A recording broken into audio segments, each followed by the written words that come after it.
검찰이 이재명 대표를 흉기로 공격한 60대 남성 김모 씨에 대해 구속영장을 청구한 가운데 조금 전 법원의 영장실질 심사가 시작됐습니다. 경찰 조사에서 김 씨가 범행을 사전에 계획한 걸로 추정되는 정황이 여러 포착된 만큼 구속 가능성이 높다는 전망이 나오고 있는데요. 이 시각 주요 사건 사고 소식 임주혜 변호사 모시고 이야기 나눠보겠습니다. 어서 오십시오. 네, 안녕하세요.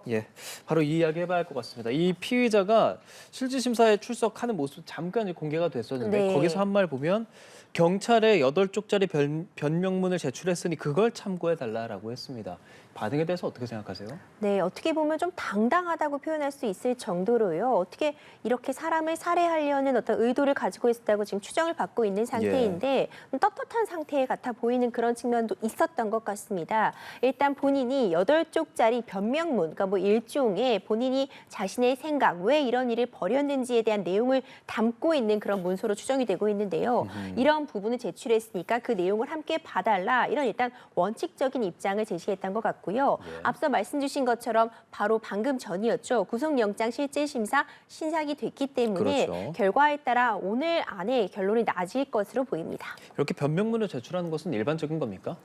뭐 당연히 피의자 신분에서 본인이 이제 수사를 받게 된다면요. 그에 따라서 자신의 입장을 밝히고 조사에 응하게 되면서 이 명칭이 뭐 변명문이라고 할 수도 있고 일종의 뭐 반성문이라고 할 수도 있는 거고 진술서라고 할 수도 있는 거고 그 명칭은 중요하지 않을 것 같은데 당연히 본인의 방어권을 행사하려는 측면에서는 가능한 그런 조치였습니다. 경찰이 구속영장을 신청한 게 어제 오후 7시 한 반 정도 됐었습니다. 그리고 한 3시간 30여 분 만에 구속영장 청구가 됐단 말이죠. 사안의 중대성이 있어서 좀 빨리 진행됐다고 볼 수 있는 거겠습니까? 그렇죠. 검찰이 한 3시간여 만에 구속영장을 바로 청구가 했습니다. 그만큼 사안이 중대하고 좀 급박하게 돌아갔던 측면이 있는 것 같습니다. 검찰에서는 이미 살인미수 혐의를 받고 있기 때문에 그 범죄의 중대성이라든가 도주의 우려, 증거인멸의 우려가 높다고 판단했기 때문에 그리고 무엇보다도 지금 사건의 진상에 대해서 많은 국민들이 제대로 알고 싶어 하시고 당연히 밝혀져야 되는 그런 중대한 사안이었기 때문에요. 사건의 진상을 철저하게 규명하고 엄정 처리하기 위해서라도 좀 빠른 대처가 필요하다고 판단한 것으로 보입니다. 구속 여부, 구속영장이 발부되느냐에 대해서는 아무래도 몇몇 조건이 있지 않습니까? 그렇죠. 지금 상황으로 봤을 때 가능성, 구속 여부 어떻게 좀 생각해 볼 수 있겠습니까? 네, 원칙적으로는요. 재판을 받을 때는 불구속 상태에서 재판을 받는 것이 대원칙입니다. 다만 범죄가 워낙 중대하고 증거인멸이나 도망의 우려가 있을 경우에는 구속영장을 신청을 해서 인정이 된다면 구속 상태에서 앞으로 수사 조사를 받고 재판을 받게 되는 것이거든요. 이번 사안 같은 경우는 흉기로 목 부위를 가격했던 사안이고요. 범죄의 중대성이 충분히 인정이 될 것으로 보이고 지금 이 피의자의 신분에 대해서 점점 뭐 조사 결과들이 나오고 있는데 그렇지만 일단 증거인멸의 우려나 이 사건의 배후 혹은 왜 이런 사건을 벌였는지에 대한 그 동기를 찾는 게 수사의 초점이 될 텐데 그를 위해서는 구속 수사가 좀 불가피해 보이는 측면이 있거든요. 그렇기 때문에 아직은 조심스럽지만 구속 가능성이 매우 높다고 점쳐지고 있습니다. 그 결과는 언제쯤 알 수 있겠습니까? 네, 지금 이제 시작이 되었고요. 사실 어느 정도 증거가 좀 뚜렷한 상황이었고 현행범이었잖아요. 그 자리에서 바로 우리가 증거들을 확인할 수 있기 때문에 어떻게 보면은 사실 시간이 그렇게 오래 걸릴 것 같지는 않거든요. 특히 이제 어제 압수수색도 다 있었고 충분히 증거 같은 것들이 확보가 된 상황이고 앞으로도 조사를 위해서는 빠른 어떤 조사가 필수적이기 때문에 그렇게 길게 걸리지 않고 오늘 안에 결론이 나올 것으로 보입니다. 오늘 저녁이라도 구속 여부 나오면 저희가 바로 뉴스에서 전해드리도록 하겠고요. 경찰이 어제 이 김모 씨의 자택, 직장 압수수색하지 않았습니까? 그렇죠. 조금 전에 동기가 중요하다는 말씀해 주셨습니다. 맞습니다. 그런 부분을 알 수 있는 수많은 것들을 좀 우리가 지금 찾았다라고 볼 수 있겠습니까? 그렇습니다. 말씀해 주신 것처럼요. 어제 충남 아산에 위치한 피의자의 집 그리고 주거지와 이제 근무지 등을 좀 압수수색을 했습니다. 이 차량 등의 압수수색을 통해서 여러 가지 자료들이 확보됐을 가능성이 점쳐지고 있는데요. 지금 살인 미수 혐의를 받고 있잖아요. 그렇다면 가장 가장 중요한 것이 특히 형량을 정하는 데 있어서도 제일 중요한 포인트가 범행 동기가 무엇이었느냐와 혹시 공범은 있지 않은지 그리고 가장 중요한 것이 사전에 계획된 범죄인지 우발적인 범죄인지 등이 좀 종합적으로 고려가 되게 되거든요. 예. 그런데 이렇게 압수수색을 통해서 예를 들어 노트북이라든가 휴대폰 포렌식 같은 것이 당연히 이루어지게 될 텐데 그렇다면 혹시 사전에 공모한 사람이나 이런 범행 계획을 노출한 사람은 없는지 함께 논의한 적은 없는지 등이 조사가 가능할 것으로 보이고요. 노트북 자료 같은 것을 확인함을 통해서 사전에 범행을 공모하거나 아니면 조직적으로 계획을 했다면 뭐 그런 계획의 어떤 동기라든가 계획의 방법들도 뭐 검색 기록이라든가 저장된 자료 등을 통해서 충분히 확인할 수 있기 때문에 압수수색은 필수적이었다고 보이고 그리고 개인용 컴퓨터, 노트북, 흉기, 칼갈이 등을 확보했다고 전해지고 있잖아요. 이런 증거들이 이번 사건에 있어서 굉장히 핵심적인 증거로 작용할 가능성이 매우 높아 보입니다. 예. 이게 계획 범죄일 수도 있다라는 말들이 나오고 그 유력한 이유 중에 하나가 그 동선이라고 들었습니다. 어떤 내용들이 있습니까? 네, 맞습니다. 방금 앵커님이 말씀해 주신 것처럼 계획 범죄로 추정이 되고 있는 가장 유력한 증거가요. 이 피의자의 동선이 문제가 되고 있습니다. 예. 사건 바로 하루 전날인 1일에 굉장히 분주하게 움직인 것을 확인할 수 있는데요. 일단 KTX를 타고 부산을 방문했다가 다시 또 울산을 갔다가 다시 부산을 가는 동선을 보였습니다. 이 과정에서 세부적으로 다른 어떤 교통수단을 이용했는지 그 가운데 누구를 만났는지는 추가적으로 조사가 필요하지만 이 위치들이 굉장히 중요할 것 같아요. 예. 특히 울산을 좀 주목해 볼지만 한데요. 사실 그 당일 이제 이재명 대표는 이제 부산에서의 행사를 마치고 양산 평산 마을로 이동을 하려는 계획을 갖고 있었습니다. 네. 거기서 문재인 전 대통령을 만나기로 되어 있는 상태였는데 이 평산 마을에서 가장 가까운 KTX역이 울산역이거든요. 그렇죠. 그래서 아직은 조심스럽지만 이후에 그렇다면 평산 마을까지도 같이 가려고 했던 것이 아니냐 이런 추측도 가능하게 하는 부분이고요. 지난달에도 이 피의자가 부산에 찾았다고 합니다.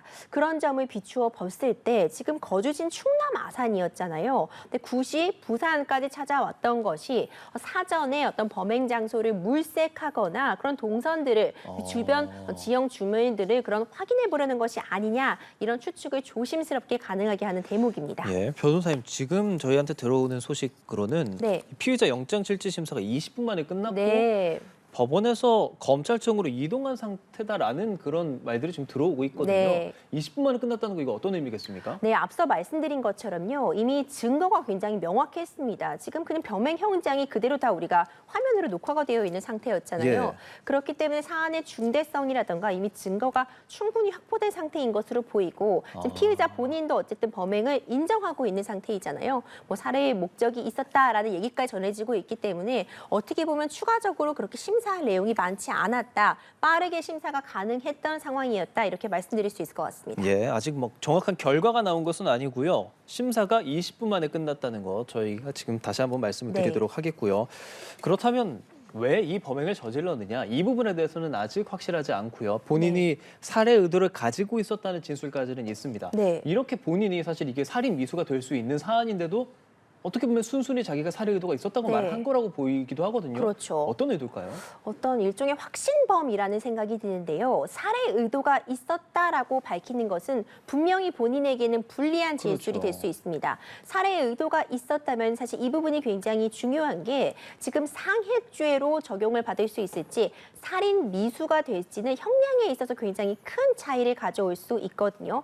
살인 미수라면은 기본적으로 5년 이상의 징역에 처하는 살인죄 미수범의 경우 일부 감경이 가능하지만 중형을 피하기는 어려운 상황인데 일단 본인이 살해의 의도가 있었다. 그렇기 때문에 살인 미수죄 적용이 가능하게 할 수 있는 그런 발언을 한 거는 어떻게 보면 좀 이례적이라고 볼 수도 있겠지만 예. 범행 동기에 대해서는 아직 정확하게 그 이야기를 밝히고 있지는 않습니다. 제출한 것으로 알려진 그 뭐 변명문에 뭐 나와 있을 수는 있겠지만 이런 부분에 대해서 좀 더 조사가 필요할 것으로 보이고요. 본인이 살해 의도도 있었다고 밝힌 만큼 사실 살인 미수죄가 적용될 수밖에 없는 상황으로 보이고 다만 단독 범행은 계속 주장하고 있는데 혹시라도 그렇죠. 공모 관계가 있었는지 조력자가 있었는지는 추가적으로 조사를 통해서 밝혀질 수 있을 것으로 보입니다. 혹시나 그런 공범 등이 있다면 처벌 수위도 달라지게 됩니까?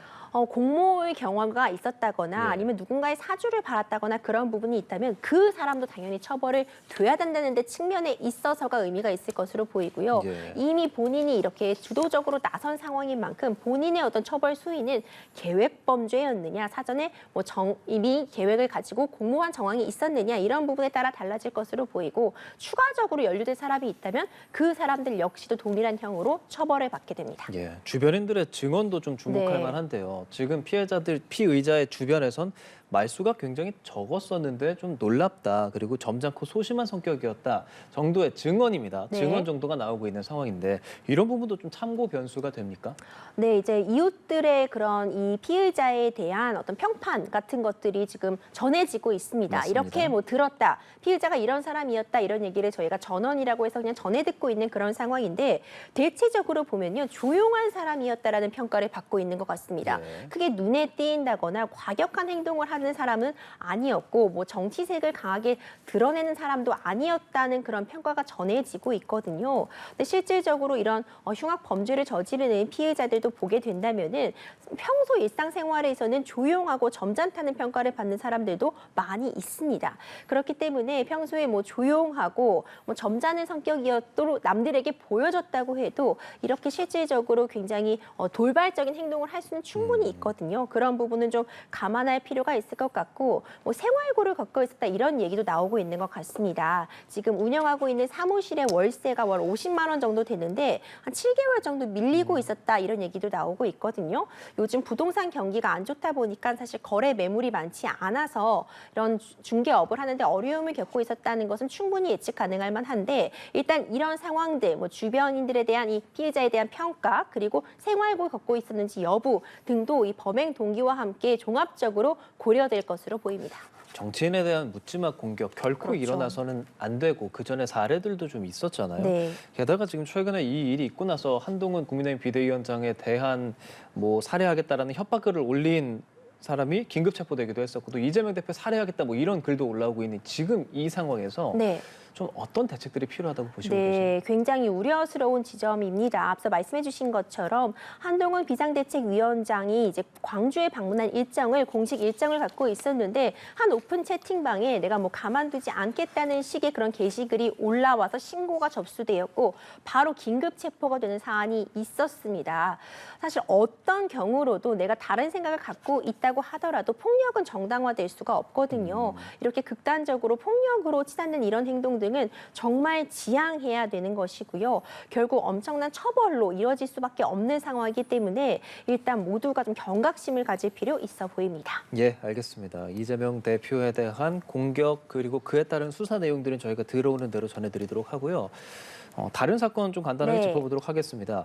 배드 파더스 대표에게 유죄가 판결이 됐다. 배드 파더스 말 그대로 나쁜 아빠들이라는 뜻으로서 뭐 양육비를 지급하지 않은 아빠들의 신상 정보를 공개하는 그런 사이트였지 않습니까? 네, 맞습니다. 이 유죄 판결에 대한 근거, 배경 좀 여쭤보겠습니다. 네, 배드파더스 앞서 설명해 주신 것처럼요. 양육비를 장기간 미지급하고 있는 그런 아버지들에 대해서 사진과 함께 신상 정보들을 공개했던 사이트입니다. 사회적으로도 굉장히 큰 반향을 불러일으켰는데요. 양육비 미지급하게 되면 아이들의 그런 인권에 정말 치명적인 문제가 발생할 수 있기 때문에 당연히 지급해야 되는 돈임에도 차일피일 미루고 있고 이걸 사실 법적으로 강제해서 받아오기가 어렵다 보니까 일종의 이런 사적 제재로서 이런 사이트까지 등장하게 되었습니다. 예. 이에 관련해서 여기에 신상이 공개된 5명의 사람들이 이 배드파더스의 운영자에 대해서 명예훼손 등으로 재판을 신청하게 된 것입니다. 이에 대한 대법원 판단이 이번에 나온 것인데요. 2심과 동일하게 벌금 100만 원의 선고유예가 내려졌습니다.